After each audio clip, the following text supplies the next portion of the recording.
Hello children, in the last session we have discussed about the different types of changes. So slow, fast change, desirable, non-desirable changes, periodic, non-periodic. So we have discussed different types of changes. So now let us discuss the main types of changes in our science. So it is difficult for us to classify each and every change into fast, slow, desirable, non-desirable. So instead of doing all this, for our convenience, we have classified all this. We have put all these changes together and we have classified these changes broadly into two types. Those are physical changes and chemical changes. Physical changes and chemical changes. So let us discuss one by one. So physical changes. Physical changes. So the changes which occur temporarily. The changes which occurs temporarily. Temporarily means, so we can bring back the change. We can make the change back. That means we can reverse the change. That we can reverse the change. The change will be remaining only for some time. So that temporary and reversible change in which the name itself suggests us that there is only change in the physical properties like size, shape, color, odor. Okay, so there will be change only in the physical properties. There may be change in all the physical properties or only some of the physical properties. Okay, but there will be no change in its chemical composition. There will be no change in its chemical composition is known as physical change. Okay, so the change in which the change is temporary and reversible, and the change takes place only in the physical properties but not in the chemical properties is known as physical change. Is known as physical change. So let us discuss about the characteristics of physical change. Then you will clearly know about the definition of physical change. Okay, so what is the first characteristic property of physical change? So in the physical change, as a result of physical change, no new substance is formed. No new substance is formed. For example, if you take a paper, if you burn it, you will get ash. So there a new substance is formed. If you take the same paper, if you fold it, there is no new substance is formed. It is, even if it is folded, that still remains as a paper. That means no new substance is formed here. So if you consider the best example, water. So if you freeze it, so what happens if you decrease the temperature? This will be converted into ice. So the chemical formula for ice is H2O and the chemical formula for water is H2O. That means there is only the change is in the physical states. So here the water is in the solid state and here the water is in the liquid state. That is the only change here. There is no change in the chemical composition. So even if you freeze it, you are getting water itself. That means in the form of ice. Even if you heat it, you are getting in the form of water, H2 only. If you still heat, if you boil water, then also you will get water vapor. That means there is no change in the chemical composition. No change in the chemical composition means no change in the no formation of the new compound is taking place here. Okay, so even though if you heat or if you cool, what is happening here? There is only the change is observed only in the physical stage but not in the chemical state, and the important thing here is no new substance is formed. So if you cool, what happens? The water is converted into ice. So ice is the form of water. No new substance is formed. Okay. So here as a result of physical change, no new substance will be formed. Okay. So this is the first characteristic of physical change. So what is the second characteristic? The change is temporary and reversible. The change is temporary and reversible. You consider the same example. So ice, water, vapor. So take the ice. You keep it at normal temperature, it will be converted into water. That means if you give some temperature, the ice will melt and it will be converted into water. Okay. So if you want to get back the ice, what you have to do? You have to take the water and you have to keep it in your refrigerator. So what happens? Here we are decreasing the temperature. Here we are decreasing the temperature. As a result, the water will be converted back into ice. That means here the change is temporary. So we can convert back water into ice. Clear? So it is reversible.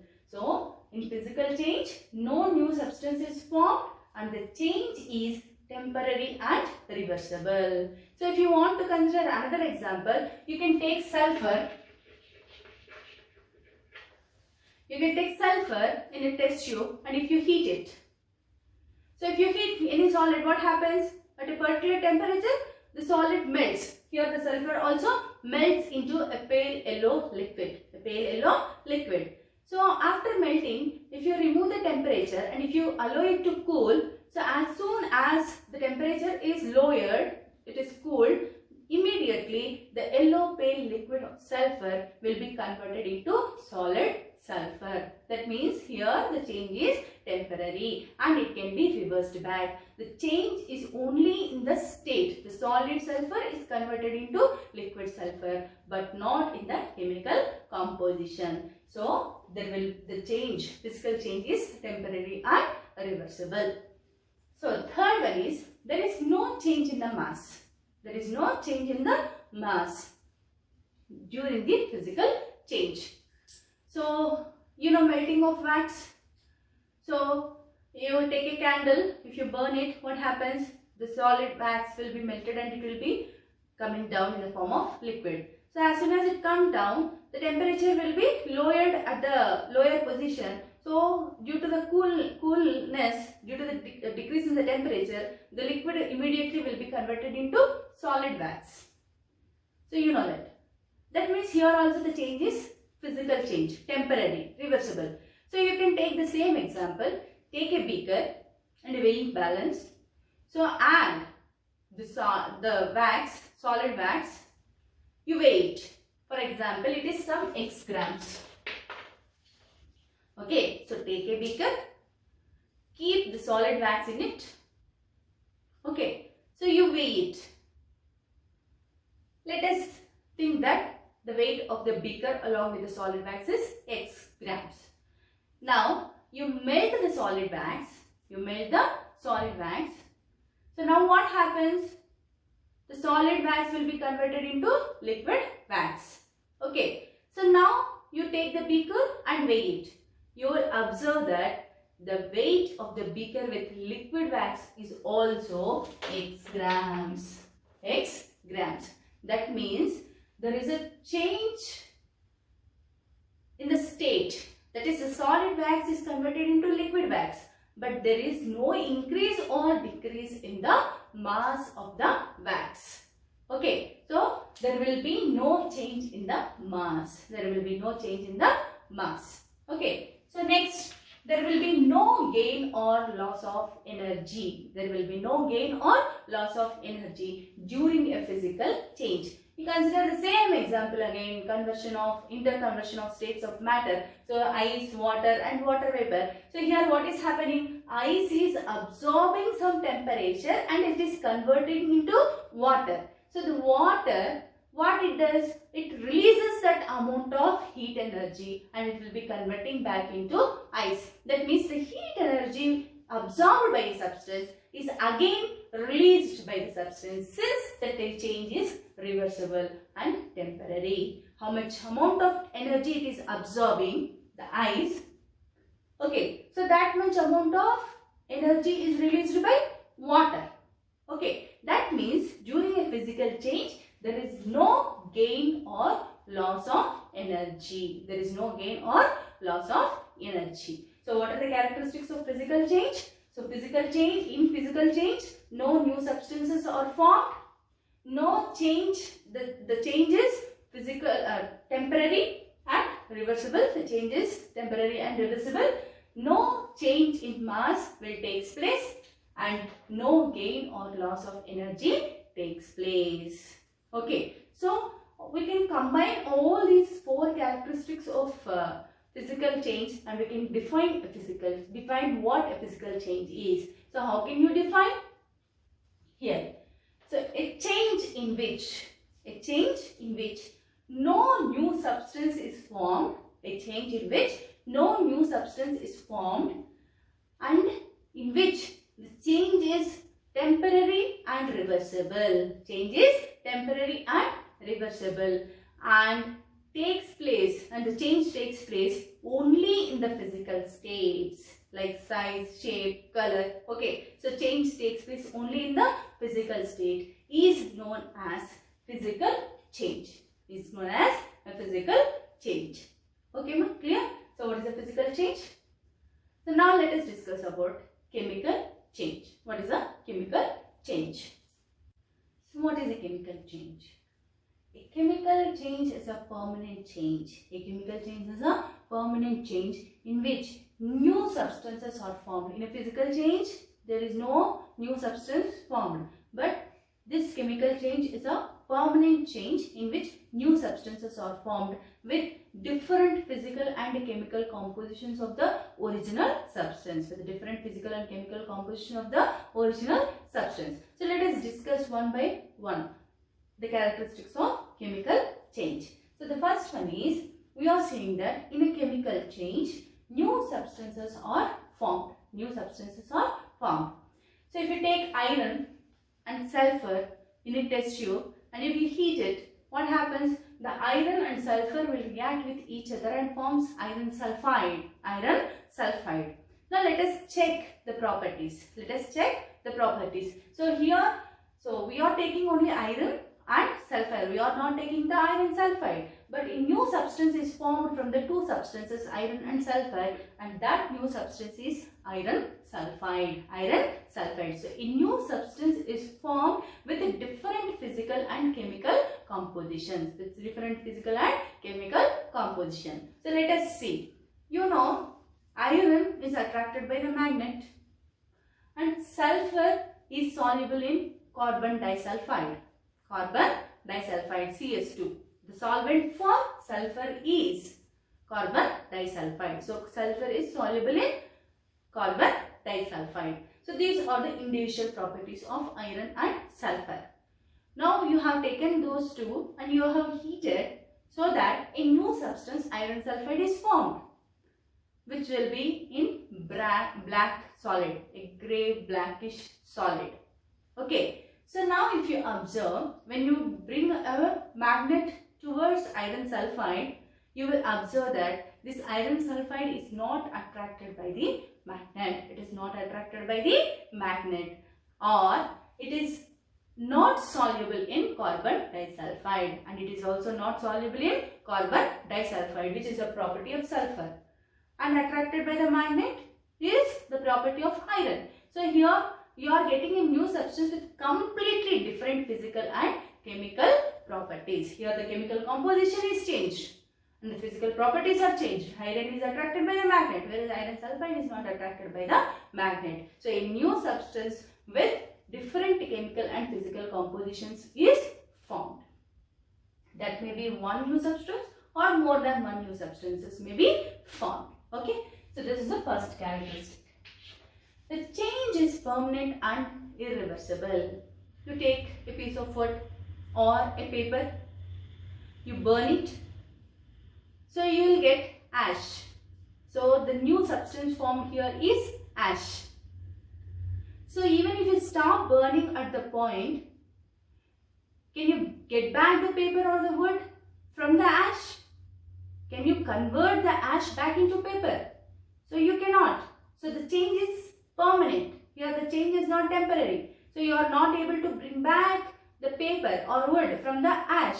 So it is not temporary. It is a permanent change. It is a permanent change and it cannot be reversed. You cannot bring back the original substance. So it is a reverse. It is not a reversible change. So the change is permanent and irreversible. The change is permanent and irreversible. So coming to the next. Change in the mass of original substance takes place. So, if you take any substance like magnesium, so take magnesium in a crucible which have a lid. So, lid means a cap. You can open and close the lid of the crucible. So take magnesium in this crucible. Crucible is nothing but an apparatus used in your chemistry lab. Okay, so you take the magnesium in the crucible, you heat it. So if you heat,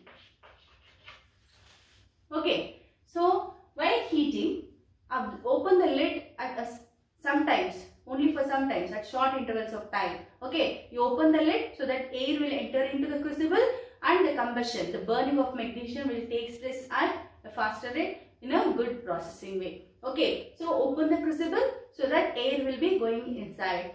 So after the complete burning of magnesium, you will observe a new substance formed, that is nothing but magnesium oxide.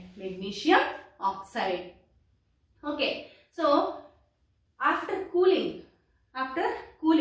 complete burning of magnesium, you let it cool. So after cooling, again you weigh the crucible. The weight of the new substance formed is not equal to the weight of magnesium, the original substance. Why is it so? So you are opening the lid to enter, for the air to allow the air to enter into the crucible. Okay, so the magnesium will react with oxygen, will absorb some oxygen, and it will be converted into magnesium oxide. So that is why there will be gain in the weight of the crucible. Okay, so initially you are weighing only the crucible with magnesium, and finally you are weighing the crucible with magnesium oxide. So there will be gain in the weight, mass of the substance. So there will be change in the mass of the original substance. Okay, so next, there will be change in the exchange of energy will be taking place. So let us consider bursting of cracker, which is a chemical change. New substance will be formed and that cannot be reversed back. You cannot bring back the cracker after bursting it. So it is a chemical change. It is undergoing a chemical change. So here, if you observe, so if you burst a cracker, what happens? It will burst with the release of some heat and light and sound energies. Okay, so that means here in the chemical changes, there is exchange of energy is taking place either in the form of heat, light, sound, etc. Okay, so in chemical reactions, there is a exchange of energy either in the form of heat, light or sound, anything. Okay, so there will be exchange of energy during a chemical reaction. So now how do you define a chemical change? So chemical change is a permanent change in which new substances with completely different chemical and physical properties are formed. Okay, so what is a chemical change? Chemical change is a permanent change in which new substances with different physical and chemical properties are formed. Okay, so this is the chemical change. Okay, so now let us consider some examples for physical and chemical changes. Okay, so let us discuss the examples for physical and chemical changes. So here are some examples for physical change. Okay, so the first one is melting of ice. So in the case of melting of ice, what is happening? So the ice is converted into liquid. The ice melts into liquid water. Okay, here no new substance is formed. So melting of ice is an example of physical change. Now coming to the blowing of a balloon. So blowing of balloon, in this case, what you are doing, just you are blowing the air into the balloon, into the empty balloon. Now what happens? So the balloon will become inflated balloon due to the blowing of air. Okay, so do the blowing of air into the balloon. So here, if you take this balloon near a candle or an electric bulb, what happens? The balloon burst. Why? Because so whenever the temperature increases, the kinetic energy increases. So the kinetic energy of the gaseous particles present in the balloon increases. So they will tend to come out. Here in the whole process, no new substance is formed. So this blowing of a balloon also comes under a physical change. Okay. Like melting of ice, if you take the liquid water in the liquid state and if you boil it, what happens? The water will be converted into gaseous state. Again, if you cool the temperature of the vapor, this vapor will be converted back into water. Okay, so here also interconversion of states of water is taking place, but no new substance is formed. So this also comes under a physical change. Now coming to the dissolving sugar. So if you take sugar or even salt and if you dissolve in water, so can you separate, can you get back the sugar or salt from the water? Is it possible for us? Yes. So if you heat or if you take the process of distillation that you will study, no need to worry about distillation process, or simply you can remember that. So whenever sugar water is heated, the water in the sugar water will get evaporated as soon as the temperature reaches to 100 degrees centigrade. Now what happens? The sugar will be left over on the container vessel. Okay, so even in it's the same in the case of salt water also. Okay, so these are the some of the examples for physical changes. So along with this, if you want, you can have some more examples like drying of wet clothes, crystallization of salt and sugar as we have seen now.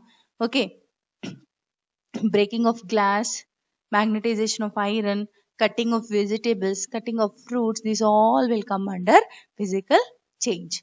Now let us discuss one more example, that is candle, about candle. So whether it comes under the physical change or chemical change, the burning of candle will come under physical change or chemical change. Let us discuss this. So if you consider the candle, so when the candle burns, some solid wax melts first. Some solid wax melts first and then turn into liquid So it is a physical process. Here what is happening? The wax is melted and if you cool this, what happens? The melted wax will again become into solid wax. We have discussed this melting of wax. Now coming to the burning. So whenever the wick of the candle burns,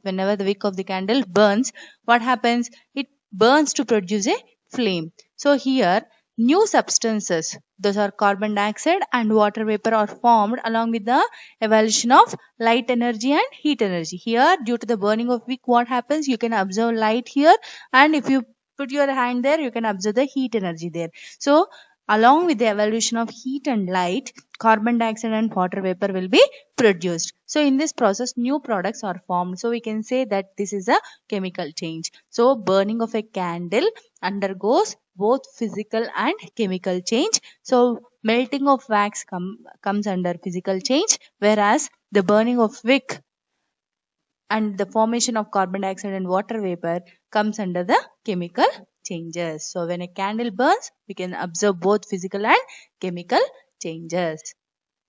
Now let us see some examples for chemical change. So rusting of iron.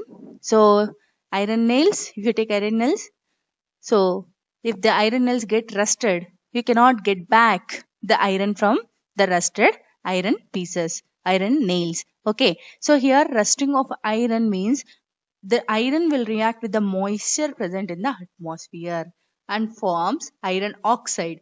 Due to the formation of iron oxide, the rusting of iron takes place. Okay, so here new product iron oxide is taking place. So this is a chemical change. Similarly, coming to the next example, that is burning of paper. So if you burn a paper, if you take paper, if you burn it, you'll get ash. But from the ash, you cannot get back the paper. So this will come under chemical change, since a new product, that is ash, is formed. Now coming to the ripening of fruits here. So if you take the raw fruits, it will get ripened into the ripened fruit. But if you want to get back the raw fruit, can you get back? No, you cannot get back it. And here the new substance is formed. Okay. Now coming to the curdling of milk. So if you take milk, and add a drop of curd to it, what happens? It turns into curd. Can you get back the milk from the curd? No, you cannot get back the curd from the milk. So a new substance curd is formed here. So these will come under the examples of chemical changes. Now let us see the differences between the chemical and physical changes. So in a physical change, only the physical changes, physical properties as we discussed earlier, such as color, state, volume. So these changes will be observed. The chemical properties will not be changed. Okay, the chemical properties will remain unchanged. But whereas in the chemical change, the chemical composition and chemical properties will change. Okay, that means new substance will be formed. So in a physical change, no new substance will be formed, whereas in a chemical change, a new substance will be formed. Here, physical change, we have discussed about the characteristics of both physical and chemical changes. Okay, so no energy will be released or absorbed during the physical change, whereas in the chemical change, the chemical change will always follows the absorption or evolution of energy. So here, physical change is temporary change. You can get back the original substance by some physical methods. Whereas chemical change is a permanent change. It cannot be, the original substance cannot be obtained by simple physical methods. Okay. So we can say that a physical change is a reversible change, whereas a chemical change is a irreversible change. Okay. So physical change, only physical properties will be changed. Chemical properties will not be changed. No new substance is formed. No energy transformation will be observed. That means energy will not be absorbed or will not be released.